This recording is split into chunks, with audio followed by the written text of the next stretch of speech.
안녕하세요, 겨몽입니다. 오랜만에 유튜브 영상을 올리게 되었는데요.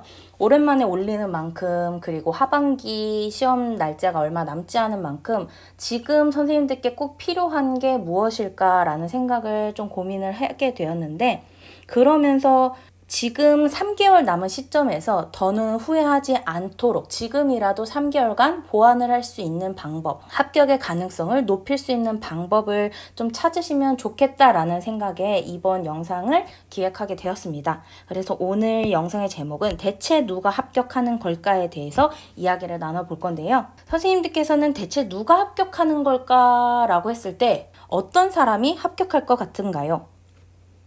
백지 쓰기 한 사람? 스터디한 사람? 제가 이전 영상에서 얘기한 것처럼 문제 만들기를 한 사람? 또 뭐가 있을까요? 기상 스터디한 사람? 목차 외운 사람? 문제 많이 푼 사람? 강의 많이 들은 사람? 등등 생각나는 게 있겠죠? 그런데 이걸 생각해보면 우리가 이렇게 해서 합격을 하는 사람도 있고 이렇게 했는데도 떨어지는 사람이 있습니다. 그러면 그거의 근본적인 차이는 무엇일까요? 그거에 대해서 우리가 좀 얘기를 할 필요가 있는데요. 먼저 선생님들께서 갖고 있는 도식을 좀 깨트릴 필요가 있습니다. 선생님들께서는 어떤 사람이 합격할까 했을 때 다 외우는 사람이 합격할 것이다 라고 생각을 하시나요? 요즘에는 시험 문제가 좀 다르게 나오고 있으니까 이런 경우가 많지 않을 수 있지만, 혹시라도 그렇게 생각은 하지 않지만 내 공부 행동 자체가 다 외우고 있다면 정말 내가 합격할 거라고 생각을 하니까 다 외우고 있겠죠? 그런데 어떤 사람은 다 외워서 합격할 수 있어요. 그런데 어떤 사람은 다 외웠는데도 불합격을 할 수가 있습니다. 그것은 그 이면에 어떤 근본적인 차이가 있을 수 있다는 건데요. 그거에 대해서 생각을 해봐야 됩니다. 제가 이렇게 좀 뜸을 들이고 있는데 이 부분에 대해서 계속 얘기를 할 겁니다. 나는 정말 경쟁력 있는 공부를 하고 있는 걸까?를 생각했을 때 혹시 다 외우고 있진 않나요? 혹시 작년에도 외우고 있진 않았나요? 혹시 나는 합격할 것 같지 않는데 떨어질 것 같아서 불안한데 그래서 더 외우고 있나요? 혹시 지금 이 상황이 약간 악순환의 고리로 이어져 있다는 생각이 들지는 않나요? 여기에서 이런 생각을 해봐야 되는 거죠. 나는 경쟁력 있는 공부를 하고 있는 걸까? 모든 용어를 다 외우기만 하면 정말 경쟁력이 있을까요? 법을 많이 공부하면, 책의 모든 내용을 모조리 외우면 여기에 차이가 있는 게 아니라 어디에 차이가 있냐, 이런 부분에서 차이가 있습니다. 어디서 많이 본 것 같죠? 바로 블룸 선생님이 이야기한 인지적 영역이죠. 인지적 영역. 자, 시험 문제는 이렇게 인지적 영역 중 지식과 같은 낮은 인지적 수준에서부터 높은 인지적 수준까지를 요하는 문제가 출제가 됩니다. 자, 여기에서 평가는 제가 일부러 빼놨어요. 여기에 예시를 지식, 이해, 적용, 분석, 종합까지만 예로 들어보겠습니다. 시험 문제가 이런 수준으로 나오는데, 지식은 예를 들어서 의미, 중심, 접근법, 균형적 접근법, 그리고 나머지는 뭐지? 했을 때 이걸 기억하는 정도가 지식이겠죠. 이해는 의미중심 접근법의 개념을 설명한다면 이걸 설명하면 이해를 했다고 할 수 있겠죠. 적용은 그것과 관련해서 그것이 유치원 현장 상황에서 어떻게 적용되는데 예시를 좀 대표적으로 생각할 수 있겠죠. 그리고 분석은 뭐예요? 의미중심은 왜 이런 장점을 갖고 있지? 어떤 특성에 의해서 이런 단점이 있지? 이런 한계점은 왜 있는 거지? 애들이 왜 글자를 아이들이 글자를 읽는 것까지는 지원을 해주기가 왜 어렵지? 어떤 특징 때문에? 왜 그 장점이지? 어떤 특징 때문에 그 장점이지? 유아한테는 어떤 의미 중심을 했을 때 유아한테는 어떤 언어적 장점이 있는 거지? 언어적으로 배우는 장점? 그런 것들을 분석해내는 과정들. 종합은 결국에 이 문제 자체가 유치원 교사를 뽑는 평가 도구잖아요. 시험 문제 자체가 이게 평가 도구죠. 누구를? 유치원 교사를 평가하는 평가 도구예요. 유치원 교사는 다양한 역할들이 있지만 교사라는 타이틀에 제일 중요한 것은 교수자이죠. 무엇을 가르치는 것. 그래서 그 중에 제일 종합적인 작품이라고 하면은 수업을 들 수가 있습니다. 그래서 의미 중심과 관련된 어떤 조건을 제시해주고 활동을 계획해라 라고도 나올 수 있죠. 왜? 유치원 교사가 가장 종합적으로 만들 수 있는 작품은 수업 계획, 활동 계획 이런 것들이기 때문에 교육 계획이기 때문에 이런 게 종합적으로 높은 수준, 여러 가지 요소들을 종합해서 그 관계를 인식하고 종합해서 하나의 작품을 만든다. 여기에서 유치원 교사 맥락에서는 활동, 수업을 계획한다라는 느낌이에요.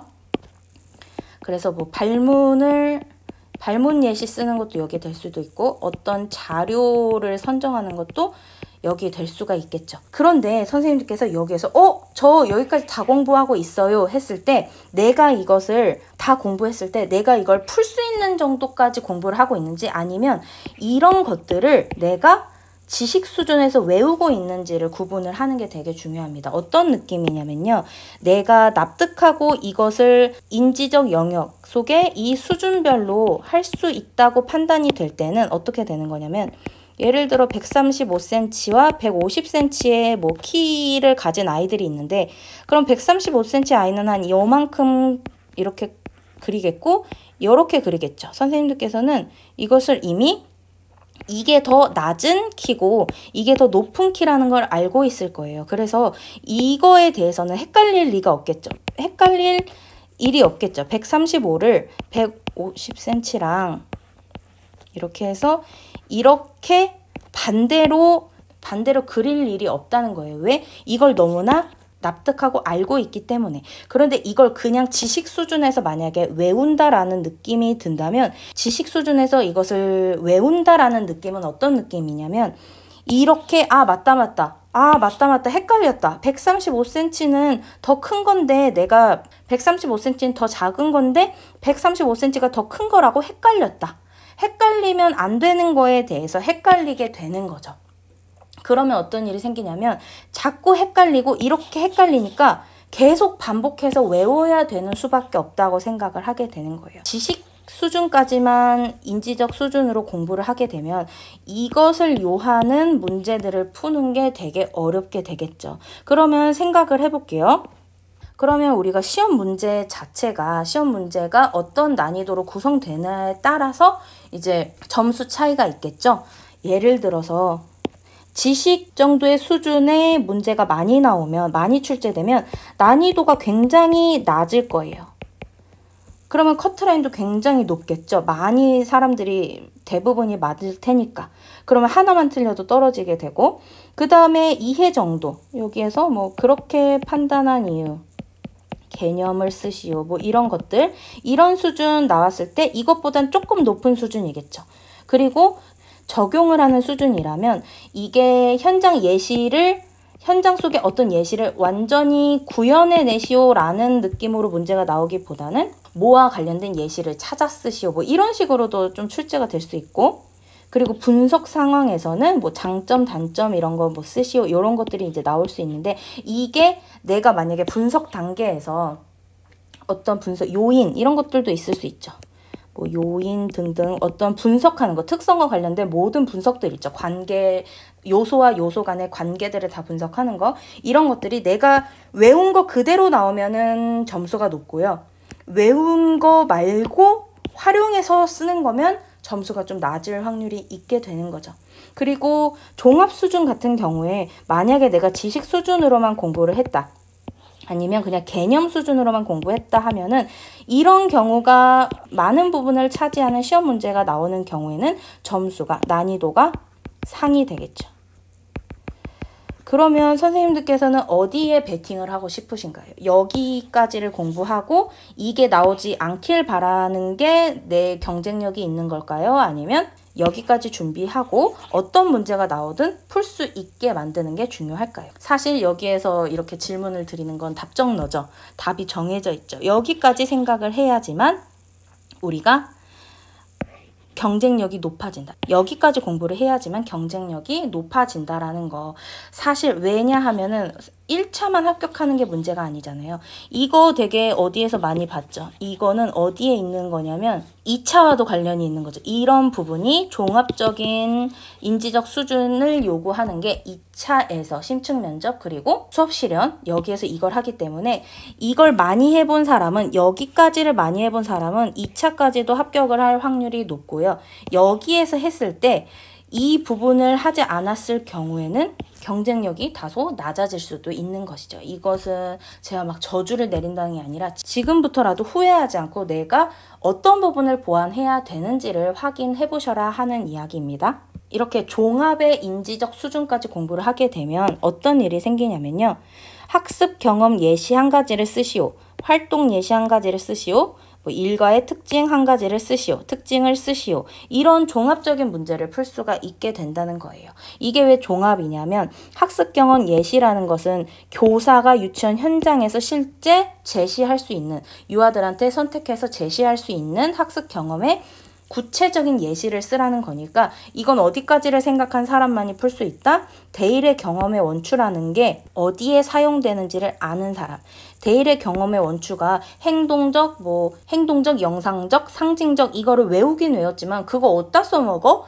요렇게 생각하는 경우에는 이 문제를 풀기가 되게 껄끄럽겠죠. 그런데 대일의 경험의 원추가 아이들이 있으면 교사가 아이들을 관찰을 해가지고 아이들에게 어떤 학습의 효과를 더 증진시키기 위해 어떤 학습 경험을 제공할 때 쓰는 학습 경험으로서 이게 눈에 보이는 것일 수도 있고 아닐 수도 있지만 학습 경험으로서 계획해서 제공을 할 때 실행하여 제공할 때 사용하는 지식 중에 하나구나, 지식이구나 라고 교사가 유치원 교사로서 유치원 현장에서 어떤 상황에서 이 지식을 쓰는지까지를 생각하는 것. 종합 작품, 어떤 작품을 만들 때 쓰이는지에 대한 지식의 사용처까지 생각을 하는 게 종합 수준까지 공부를 하는 방법입니다. 그리고 사회과학적 지식을 공부할 때 시간, 역사 안에서 시간, 변화,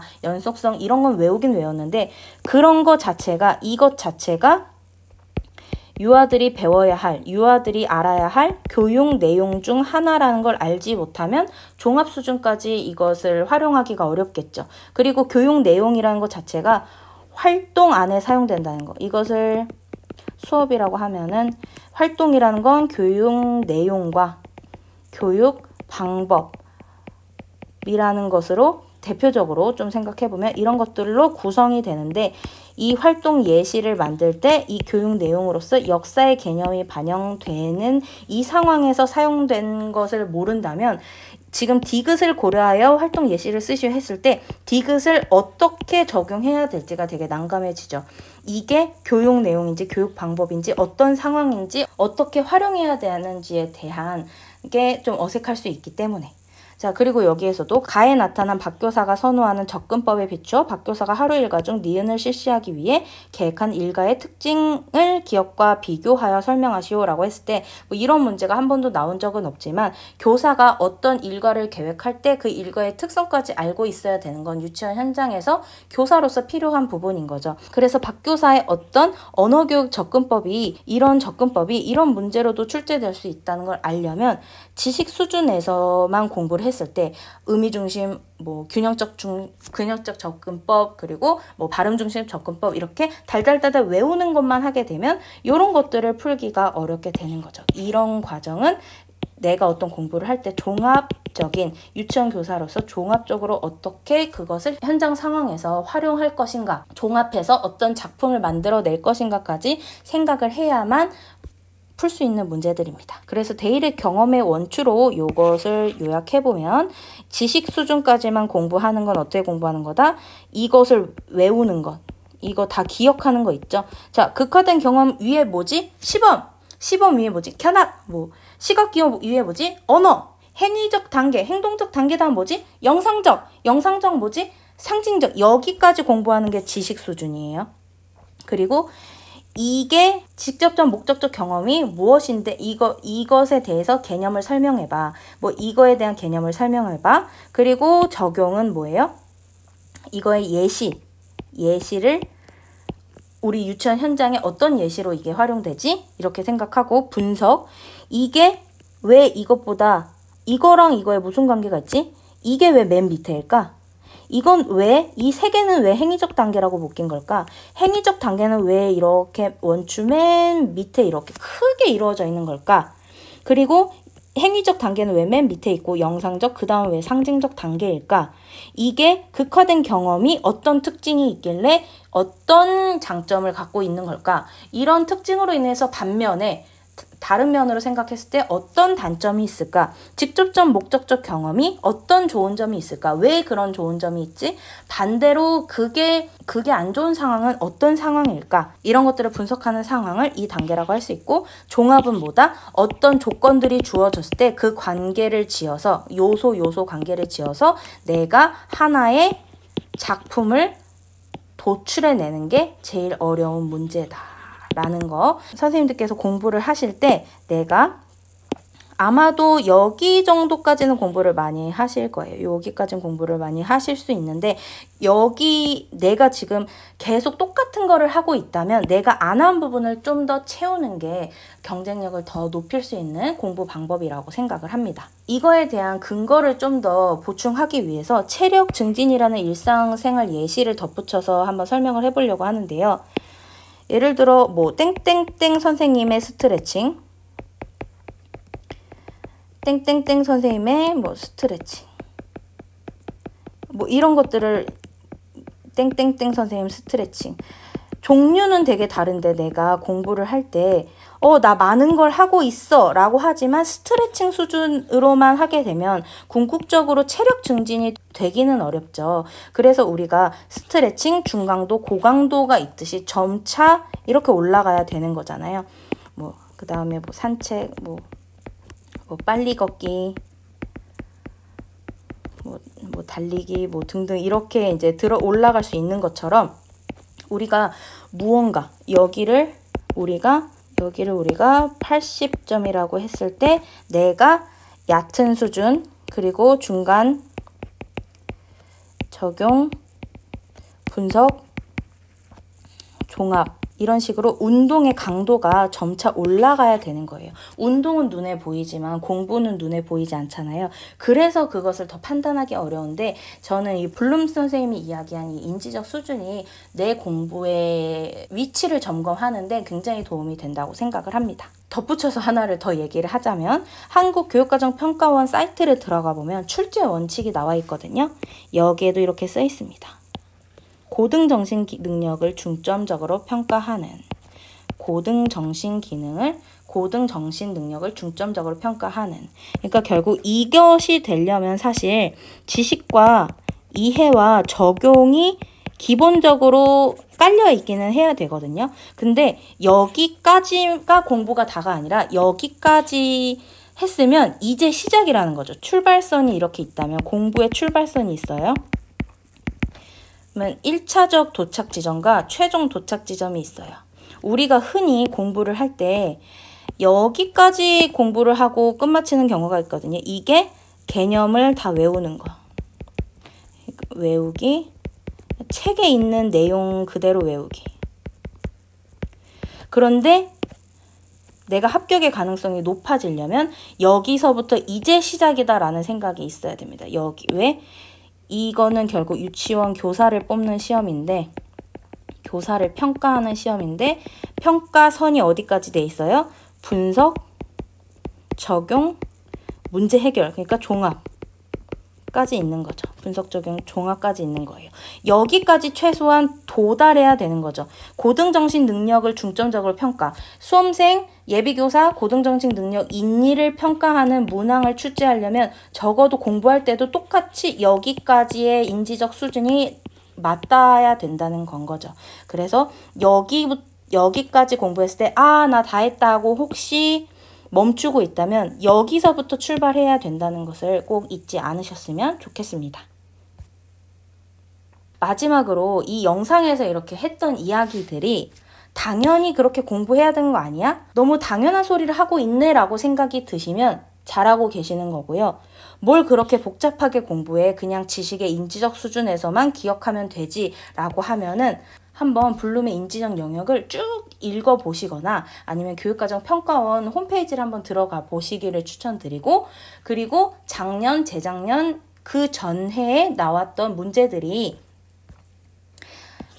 어떻게 분류가 되고 있는지를 확인을 해보시는 것도 방법 중에 하나입니다. 진짜 지식만 물어보고 있는지 아니면 여기를 좀 골고루 물어보고 있는지. 그래서 때로는 운이 좋아서 합격할 수 있었어. 운이 나빠서 떨어졌어. 사실 운이 좋다는 것도 진부한 얘기지만 준비된 사람이라면 그 운을 가질 수 있다고 생각을 하거든요. 준비된 사람이라는 건 결국에 어디예요? 할 만큼을 한 사람이 준비된 사람이겠죠. 그래서 내가 어느 부분을 보완을 해야 되는지 점검을 해보시면 좋지 않을까라는 생각이 듭니다.